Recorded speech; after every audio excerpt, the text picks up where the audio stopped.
Grab your pre-workout and turn up that volume. It is time for a new episode of the Powerlifter's Den with your host, Cam Smith. What's up, Powerlifter's Den family? Want to rep the podcast and look good while doing it? Check out my official merch store at plden.company.site. We've got tees, hoodies, beanies, hats, and more, and gear that'll keep you motivated in and out of the gym. Every purchase helps support me and the podcast and keeps the den growing strong. So whether you're hitting a heavy squat session or just lounging in style, we've got you covered.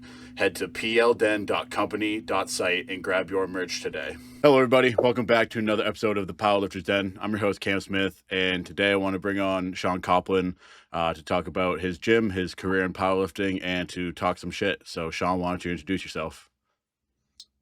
Shaun Kopplin, part owner of Wolfpack Barbell Club, owner of Cream City Clothing, and part owner of Mamba Furnishings here in Milwaukee.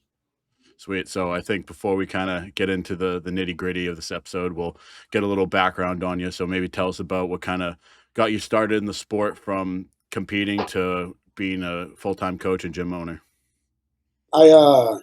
I got out of prison in 2009, asked into 2009, and I got into lifting. I was into lifting like far beyond that because of like sports. I played hockey and football and soccer.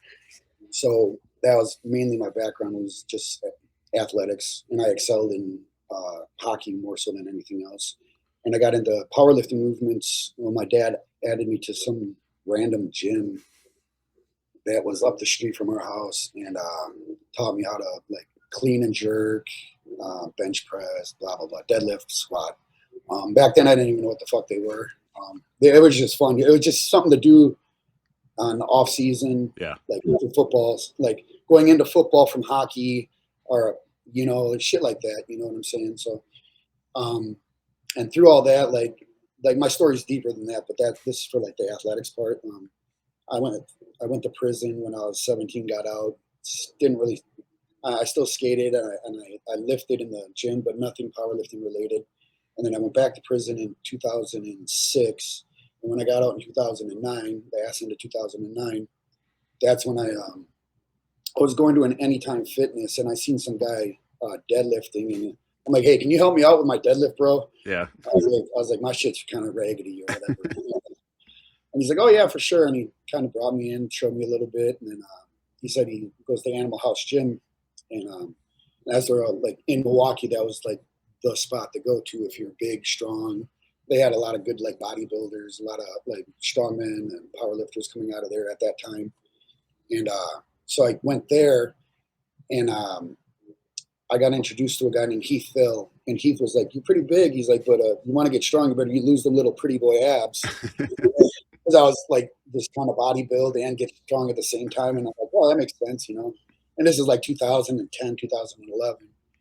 And when I got out, all I did was I was on the computer watching like West Side fucking old videos and shit like that, whatever that powerlifting documentary was. I forget what it was back then.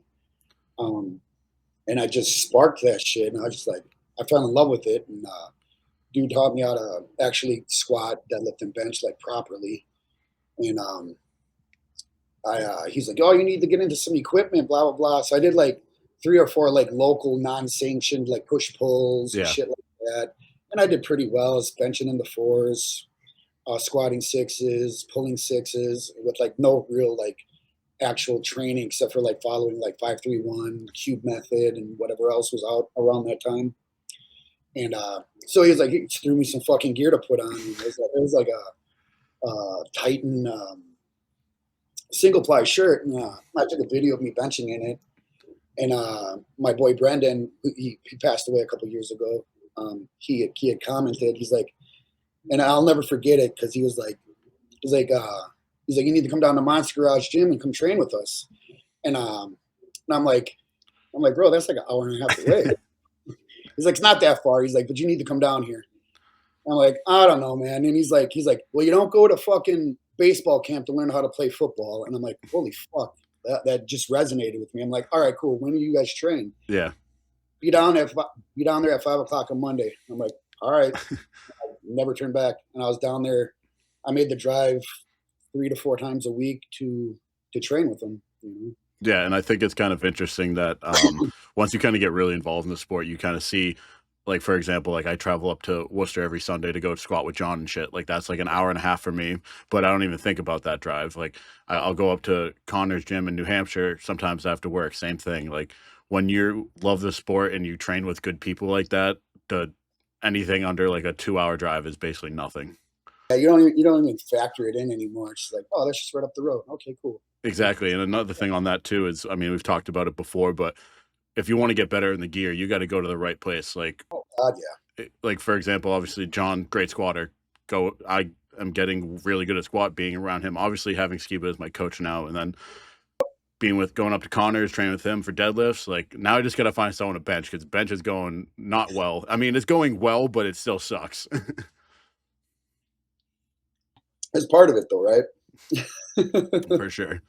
But I think it's kind of cool that the atmosphere of powerlifting now, especially up in this northeastern region, is so like well connected. I fucking love it up there because all of you guys are just like it's a pretty tight knit group except for one group, but and but you all like get together, hang out, and fucking go to each other's gyms, which is fucking awesome. I wish it was like that out here. And for a little bit, we had that with like Jack Gym, Barbell Central, Monster Garage, Barbell 314 or 430, whatever Matt Manoof's gym is. Sorry, man, I'm butchering this shit. Um, but you know what I'm saying? Like we all lifted together for a very long time, and the pedo gym before everyone knew that they were a pedos.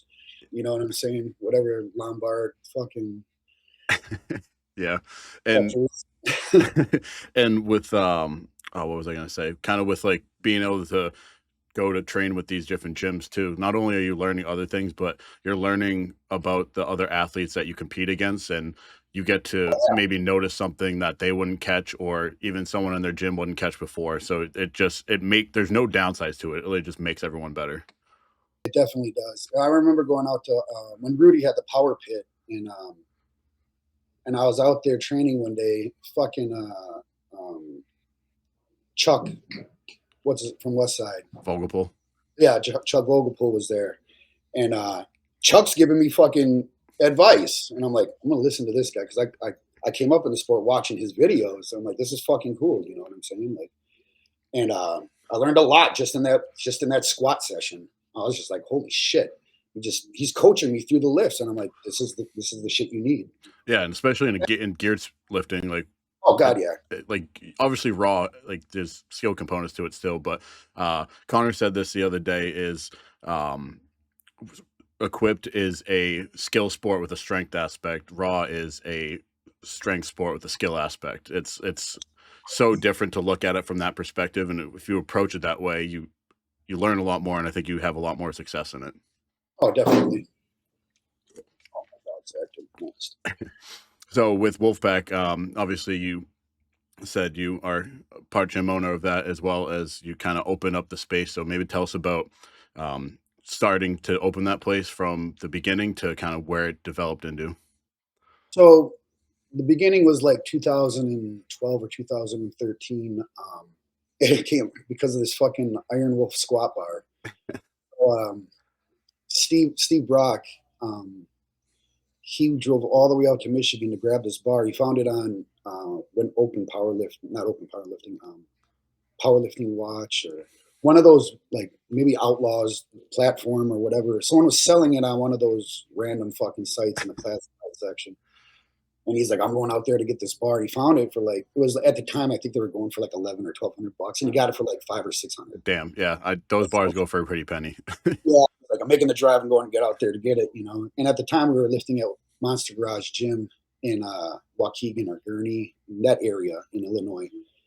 And so once he got the bar back, like our core group, um, we just called it the Wolf Pack because of that bar, because we were the only ones using that bar. Yeah, Everyone else there just used a Texas squat bar because we had a lot of like smaller women and USAPL lifters at the time there that they couldn't train on that bar because they're never going to use it in the meet. yeah, You know what I'm saying? And with us heavier guys, we were squatting anywhere from 800 to 1100 pounds weekly. So we needed something that could hold the fucking bar and not be all whippy and shit. And so that's where the name actually got inspired from, was just from picking up that bar. Yeah, and that bar is actually really cool because I know Alex Oman from RPS, like that's what he uses for his squat, and that's the first bar I ever knew as a squat bar because my first meet was RPS. So it kind of has such a good lore behind it for just a barbell. It's kind of crazy. Amazing bar. Like if we could buy like more of those, I would buy 3 or 2 more just so we had some backup, you know. And because they don't make them no more, Nope. unfortunately, you know. But yeah, we started out at that gym, and Eric Marosher actually owned the gym. Eric Marosher and Philip Daniels. Philip Daniels played for football. I don't know if you're familiar with football. Yeah, He was, I played football. okay, and he coached the Eagles, the defensive men for the Eagles that won the Super Bowl that year. So he's pretty cool dude. And it was awesome having him around. You know what I'm saying? But those two own that gym, and then Phil like bowed out of it at some point. I think it was around the time when he got the contract to coach the Eagles, because he didn't have no time or whatever. You know what I'm saying? So then we had another owner who is ex-military, Special Forces Navy SEAL, who is Rich, who is part owner of Wolfpack with Pat and I. And so he came along, and he was partners with Eric Marosher during the time there. And when COVID came around, they had a disagreement with, like, because we're still training there, and Eric was not having it, you know. And Rich is like, well, I'm having him come train here. Yeah. Like, what we lock the doors when they come in. No one's coming in. It's just them. What's the issue? And Eric didn't like that, so we needed a place to train. And Rich pulled us aside. He's like, "It's my last day here. Blah blah blah. This and that." And I'm like, "Well, what are we gonna do then?" He's like, "I don't know." I was like, "Well, fuck it. Let's just open up our own shit." So we just went and found a fucking little dirty ass, like, storage shed, basically. It didn't even have a fucking bathroom. We didn't care because we just walked across the street to get use the bathroom or whatever. And but it was ours. That was our space. You know, we had 15 people, and that's all we needed. You know, so we just dumped we just bought a bunch of. I bought a monolift, a bench, a squat rack, and a deadlift platform, just out of whim. I'm like, hey. And I called my guy in Tennessee, and because it was during COVID, no one was selling shit. Yeah. Everyone's trying to buy everything. And I hit him up. I'm like, hey, can you make this shit? So he fucking made me all this stuff like within 2 months. I'm like, shit, here we go. We got it, you know. And then we got into it with the lady that was across the street from us in that complex or whatever. And then that was the last time we got into it with her. It was probably like 6 months ago. And then we were always weary about moving to Milwaukee because of all the guys in Illinois. We didn't know if they were going to follow us to here. You know, it's a long drive. Like, granted, we drove out there for years. You know, it was whatever, but we didn't know if they're going to follow us here. You know what I'm saying? Which they did, thankfully. And now we got this big ass space. It's like a little under 5,000 square feet, and we bought more equipment. We probably dumped another 30, 40 grand into this place.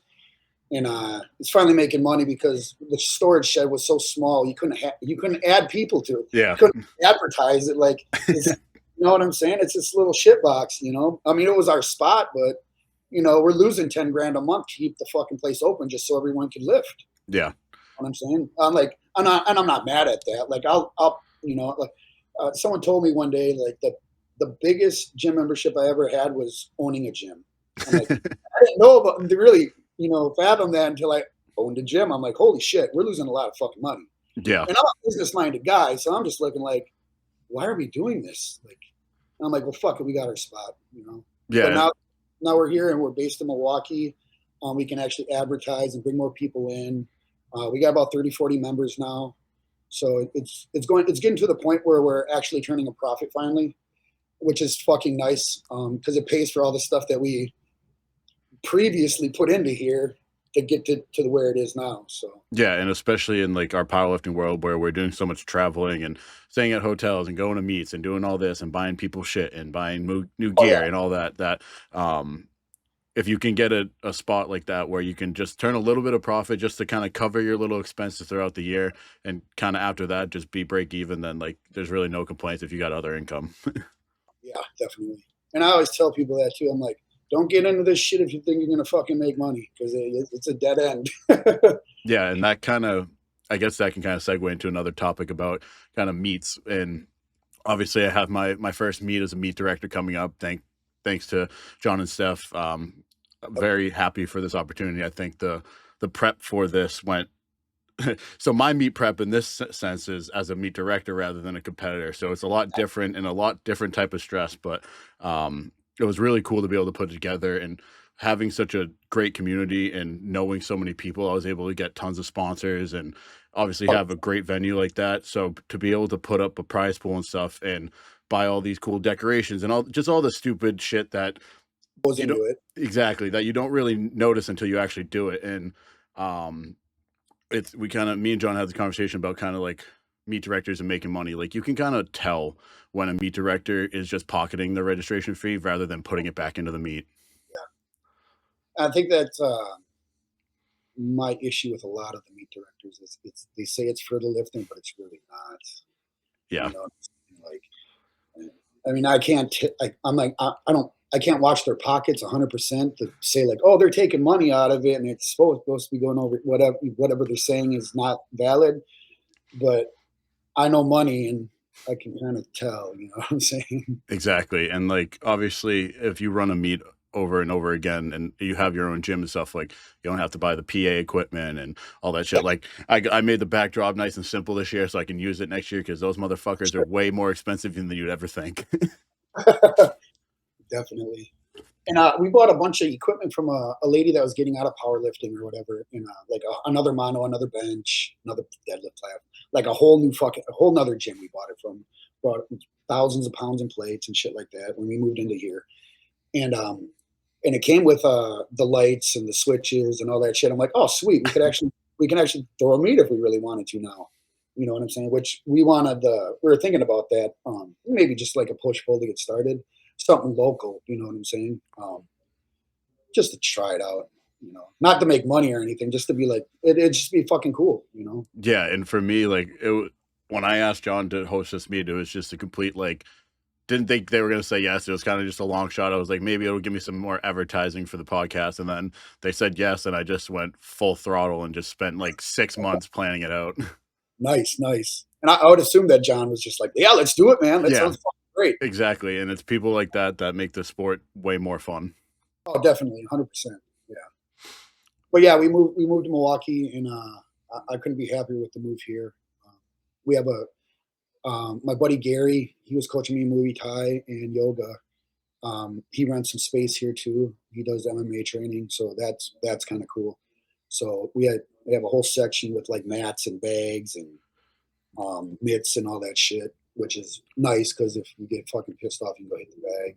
Yeah, So, like a gym owner, a good advice to any gym owner is to be able to have um, not just a powerlifting gym, because oh, there's no money in that. If you have a fighting and powerlifting gym, that's where it's at, or commercial and training and things like that. That's where you get your bread. yep, yep. And I'm doing not a lot of it, but I'm starting to do that more. Like I got my personal training certification right when I got out of prison because that's why I was like, oh, I'm going to make so much money doing that. Yeah, And then I just fucking hated the industry so much. I'm like, I don't even want to do it because all these people are just ruining it with this bullshit. They don't know what they're talking about half the time. And it pisses me off because I never wanted to be viewed as that guy. You know what I'm saying?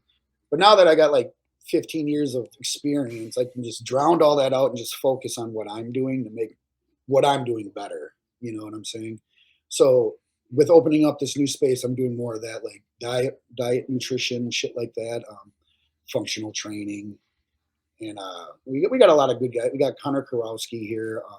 We got a guy named I don't. We call him. His last name is Booker. I don't know his first name. Oh, Robert Booker.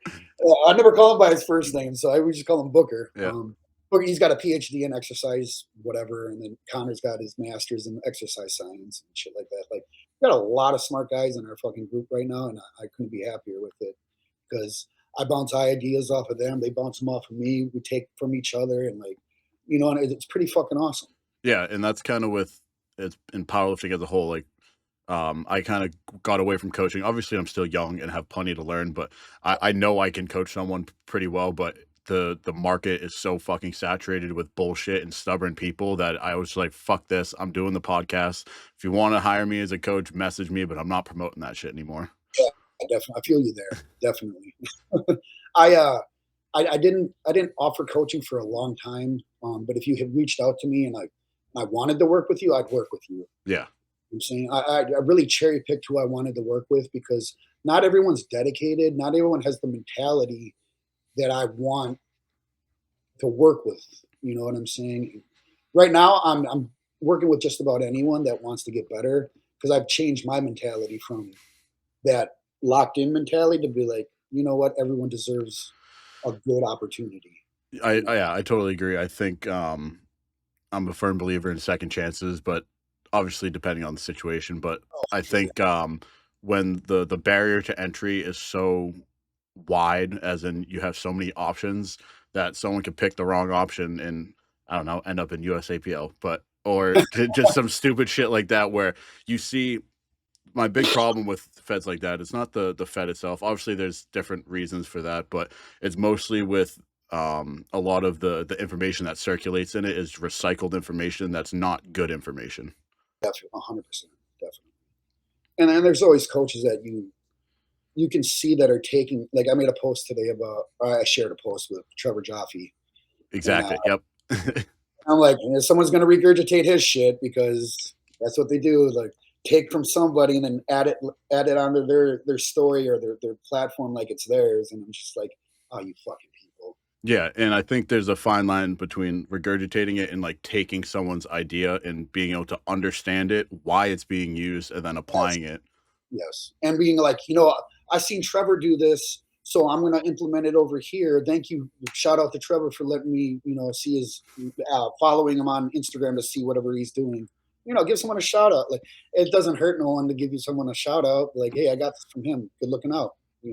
Yeah, No, and like of course. for like when I was still coaching a couple people here and there, like I was taking some of the things that I learned from Kirby when he was my coach and being Oh able to yeah, apply that. But he was getting some of his ideas from MFs, like from Swede, and yeah, but like when you understand why they're applying it, you can explain it. Rather, if your client asks a question and says, "Hey, why are we doing this?" or "Why did you implement this instead of this?" you actually have a legitimate answer instead of, "Oh, I saw this." yeah. Oh, I just seen it online, so I just shot it over to you. Exactly. Thanks, coach. But And I think there's a big difference between program writer and coach as well. 100%. You know what I'm saying? Like that's why like people like if I coach you, you have to come to my gym. At like I coach Dakota. I don't know what her last name goes by. Like it's on Instagram, it's different. On Facebook, it's different. So I don't even know either. yeah, I think it's Duffy. To be honest, I think it's Dakota. But either way, at least she's out in Maryland. She's out by you guys, out that way. You know what I'm saying? And I told her, I'm like, you got to come to my gym at least once a month.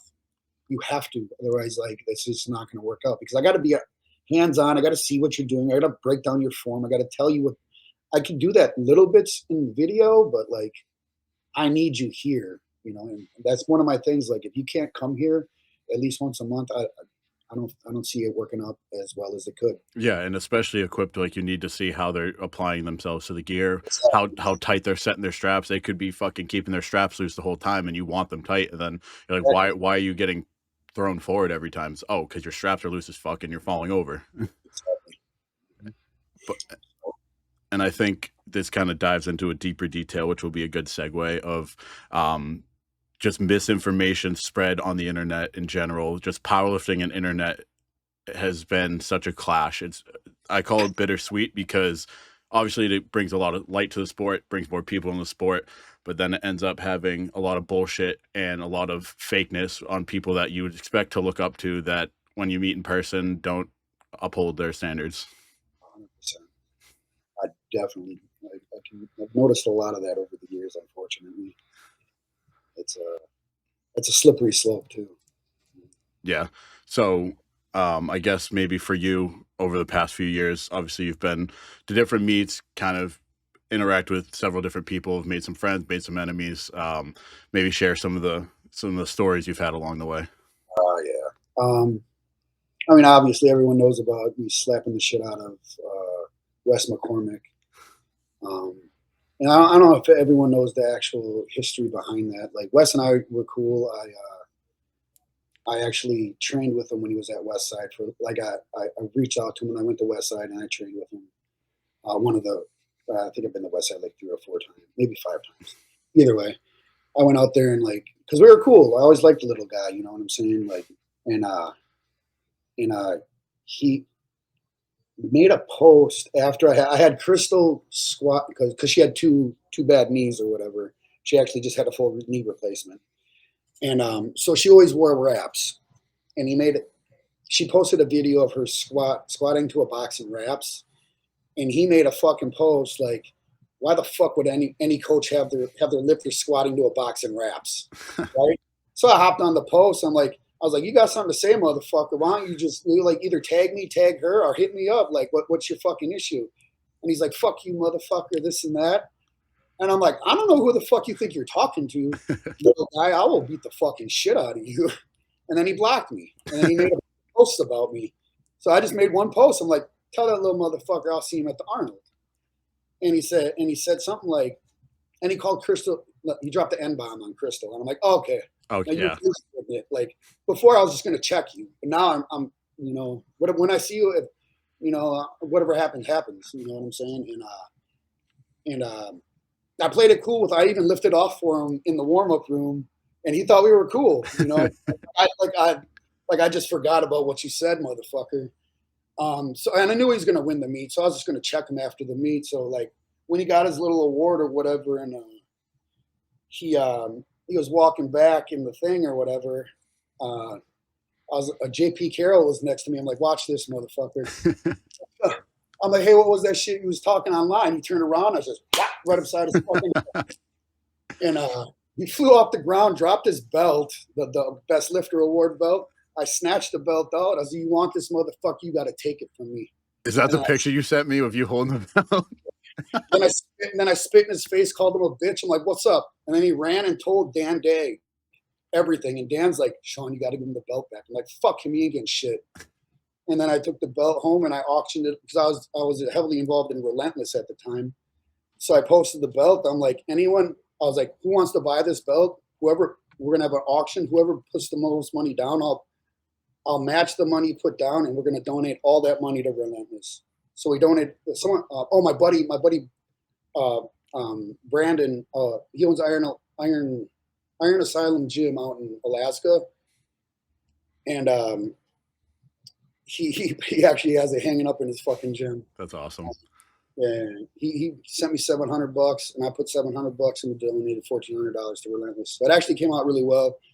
And I like Wes reached out to me. He's like, you know what? I'm not even mad because you're donating it to Relentless, this and that. And he actually squashed the whole shit with me. And it came out to be pretty fucking like in the end, it actually worked out better than anything I could even. I was gonna say that story seems like it has a rather happy ending compared to what you'd expect. I didn't expect it to be like that, but it just worked out. That even Jason Coker hit me up. He's like, dude, that dude's mom's gonna call the cops. I'm like, bro, I ain't scared of the cops. He's like, you're going to jail out here in Ohio. I'm like, it's gonna work out, bro. I ain't even tripping. And it worked out perfect because like, all that money, like, it just worked out. Yeah, and I think part of that is the respect you gain from actually like showing up and fucking hitting him. Basically, like that's something that a lot of people online will just talk shit and then become a coward in person. I have a lot of stories like that where people would talk shit online and I'll pop up on them and like we can just handle it right now. I happened over here at a custard stand. This dude was talking shit online and talking about. I ain't gonna say what he said because it's illegal as fuck. And I seen him at the thing or whatever, and I gave my girl my watch, my glasses. I'm like, hold on to the shit. She's like, what are you gonna do? I'm like, just hold on to that shit. So I walked outside in the parking lot and I smacked the shit out of him. And dude ran off, called the cops. The cops came. I ran over to another spot. I had my phone on me. I called my girl. I'm like, hey, I'm behind the fucking dumpster at Wendy's. Yup. She got me, and I got away with it, which was nice. And this is years ago, so you can't even get me with a crime with it. Yeah, so I guess the question for you before we kind of go into some more stories is, have you always kind of had that mentality, or is there's something that kind of happened in your life that made you be able to actually stand up to motherfuckers like that? When I was a kid, I got bullied heavily. Like when I was in whatever grade school, I guess you could say. And because I have really bad allergies, my nose would run all the time, and I'd be real stuffy. So, and I always be picking my fucking nose or blowing my nose, and like kids are fucking mean, so they start calling me Booger Man and shit like that. Yeah. And my uncle, like I'd come home like crying and shit like that. My uncles would like smack the shit out. My uncles were pretty abusive. And they'd smack the shit out of me, like, don't cry like a fucking pussy. You stand up for yourself. Even if you get your fucking ass beat, you stand up to these kids. Don't take that shit. Don't come back. If I see you come back here fucking crying about what happens in school again, I'm going to give you something to really fucking cry about. And they would smack me. You know what I'm saying? So you grow up, I grew up like that. And like, so ever since then, I'm just like, I'm going to stand up for myself. Even if I win, lose, or draw, whatever. And we can even be cool afterward. Like, I've been into so many fights. It's just like, we can beat the fuck out of each other and then go get a burger and a beer afterwards. Yeah, You know? honestly, that's kind of how it should be. I think that that's like the best way to squash a beef is fucking just deal with it, get it out, and then fucking shake hands after and go grab a beer. You know what I'm saying? And it's just like, why not? Like, if you're afraid to get hit in the mouth, you're just a fucking pussy any goddamn way. Like, any man should be okay with be just like scrapping. You Yeah. know what I'm saying? Especially if you got a loud mouth and you talking some fucking jazzy shit. Stand on what you said and let's figure it the fuck out. Yeah. It doesn't make no sense to me. If you're gonna have the balls to talk the shit, have the balls to stand up and stand on what you said. You Yes. know? So, so in your experience, who or yeah, maybe who or how many times have you kind of seen that where someone's talking shit, maybe directly to you or someone you know, and when you see them in person, they just back down like a coward? A lot. They'll avoid you. Yeah. They like come up to you. Like, you know. So there's a dude on it was at 20, 20 2016 Illinois State meet. Um, and I got into it with him online or whatever, and he started talking. He called me all sorts of bitches and this and that. And I didn't even know he was going to be at this meet or whatever. And so he stayed away from. I seen him there. He like seen me and then just ran into the corner with the rest of his crew or whatever. So I just walked straight into it in the middle of his crew. They all surrounded me. I spit in his face. No, I didn't even spit in his face at first. I was like, hey, you and me, after this meet, we're gonna go out there. We're gonna figure this shit out. He's like, let's do it right now. So I spit in his face. I'm like, what's up, then, motherfucker? Got on the phone, called the police on me. This guy spit in my face. That's assault. Like, I got a picture. It's posted on my fucking Facebook. The police came and fucking, they're like, you really spit on him? I'm like, no, I didn't do that. They're like, I wouldn't doubt it. He's like, I wouldn't, no, the police were like, I wouldn't blame you if you did. What kind of pussy calls the police? And I'm like, really? And these are, I mean, they're the Chicago PD. So it's like, yeah, I get it. Yeah, that's why you say that. You know Yeah, yeah. They're dealing with murders and shit, not fucking yeah, spitting in faces. nothing happened. They're like, yeah, whatever. Have a good day. I'm like, cool. All right, bro. You know, but shit like that. You know what I'm saying? Like, you see me, you walk away. Why? Yeah, you had all that shit to say, man. Like, stand on that shit. And that's why I just walk up to you, like, are we gonna handle it? You know, we can figure that shit out right now. Yeah. Yeah. What's the, like the, But he was competing, so I'm like, well, I'll let go.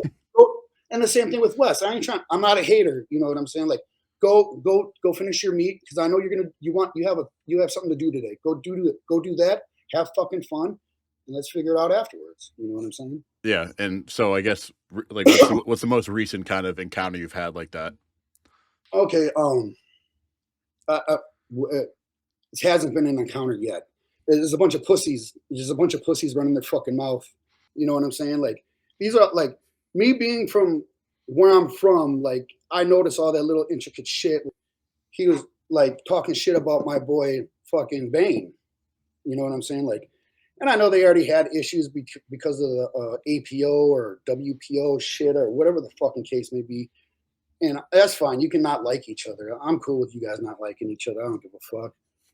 But when you bring up a subject about pedophilia and throw my boy's name into it, saying he knew what was going on at fucking 2XL when all that weirdo shit was going on.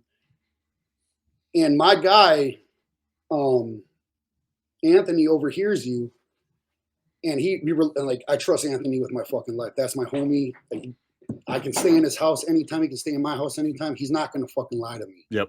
He overhears you saying that he hears you saying that he knew about this shit and blah, blah, blah, and like throwing his name into a mix with that bullshit.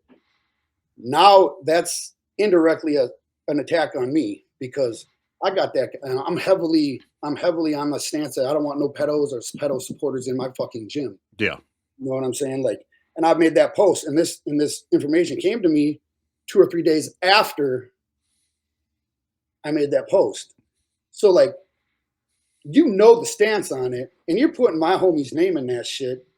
Now we have a fucking issue. Now it's up. When I see you, it's just up. Yeah, exactly. And he tried to reach, because I'll throw shots. You know, I'm fucking, I make posts. I don't give a fuck. What are you gonna do about it? You know what I'm saying? And his motherfucking ass tries to hit me up, this and that. I'm not even looking at it, because I don't give a fuck. I stand on what the fuck I said. I stand on what I'm gonna do. You know what I'm saying? And then he sent me something on a Sunday, and I just had a bug up my ass. And I'm like, so I opened it up, and he's like, well, I'm ready to talk when you are. I'm like, oh, like it's on you, motherfucker? Oh, I'm supposed to bow to you? Like, oh, now you want to talk? I don't give a fuck about what you got to say. So I sent them all that shit back. I was like, when we see each other, it's just up. Like, I'm like, and don't even send nothing back to me, because I'm going to delete it. I'm not going to look at it. I don't give a fuck. You know what I'm saying? So when I see you, we're going to get after it. You know what I'm saying?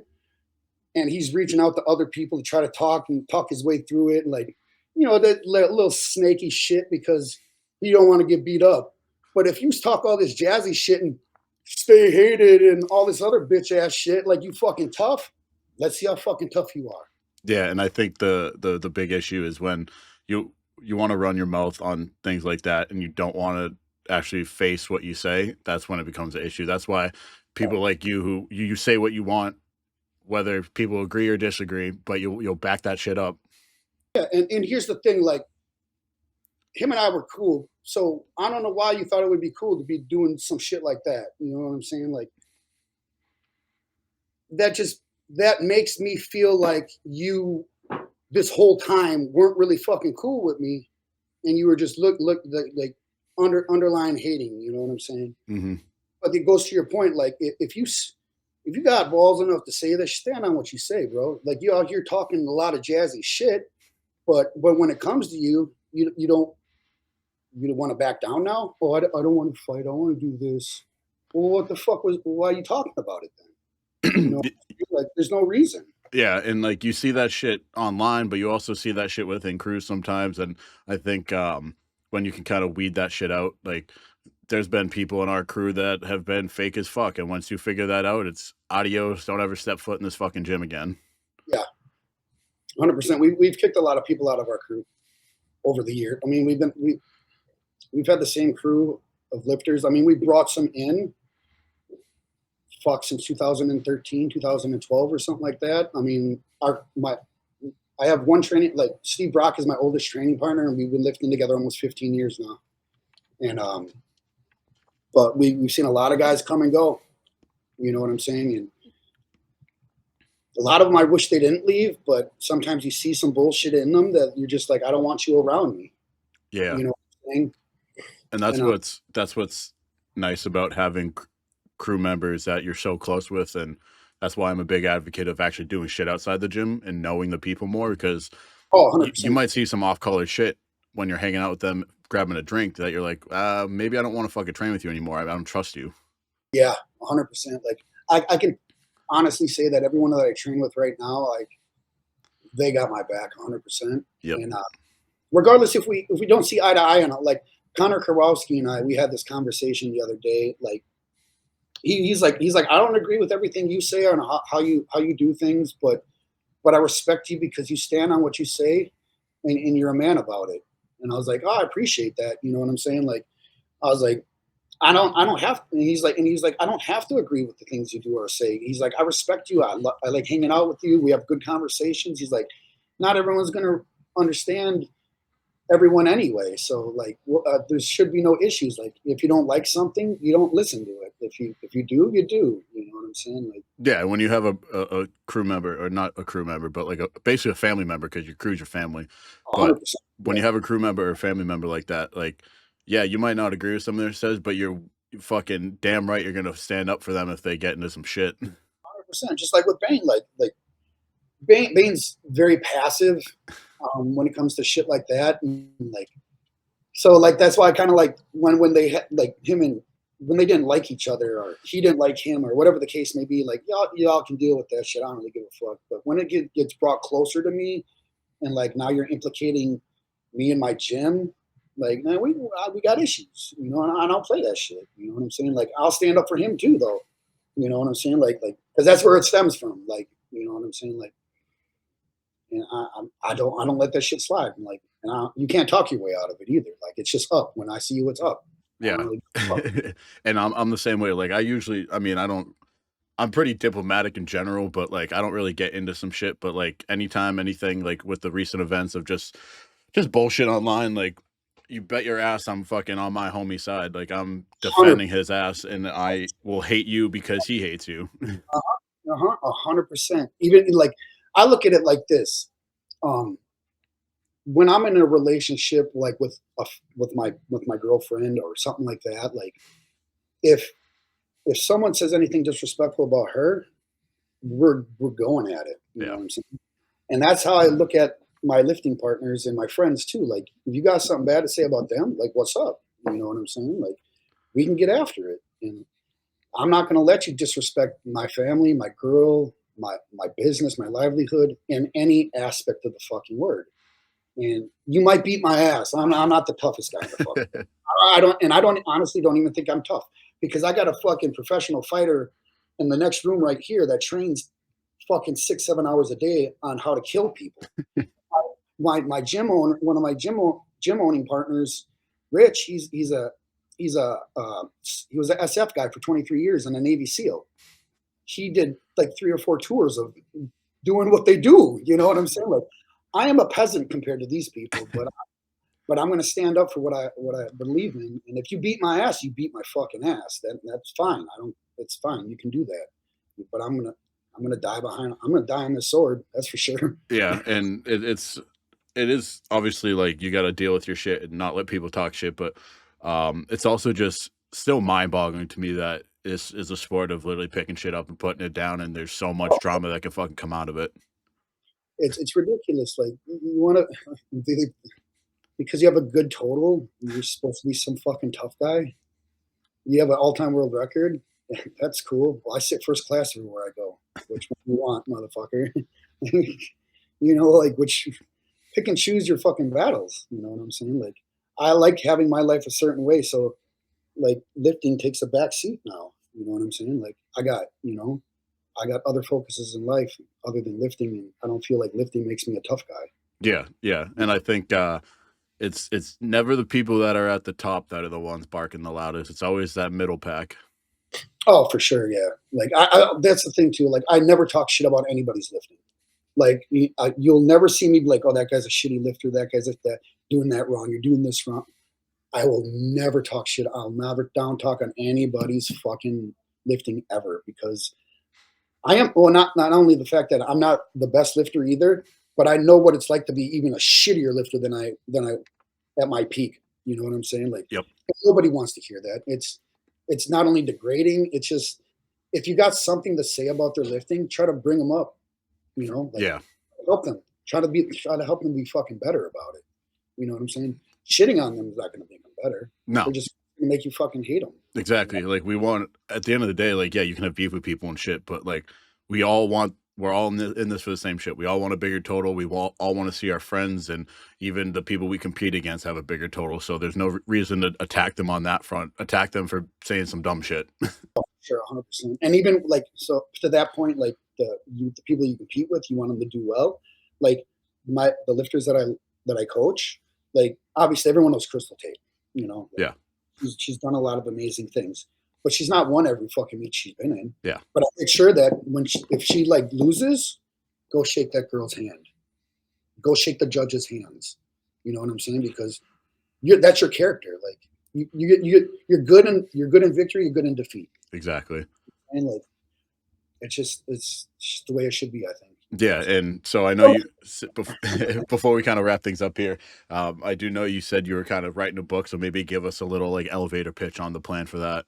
I've already started it. I got a lot of ramblings written down. I don't know how to, I guess you could say, like, narrate Yeah. at all. I'm fucking horrible with this shit. But I have all these thoughts and all this. I don't want to say knowledge like I'm all knowledgeable, but you can call it knowledge, I guess you could say. Over like 20 plus years of being active in sports, Yeah.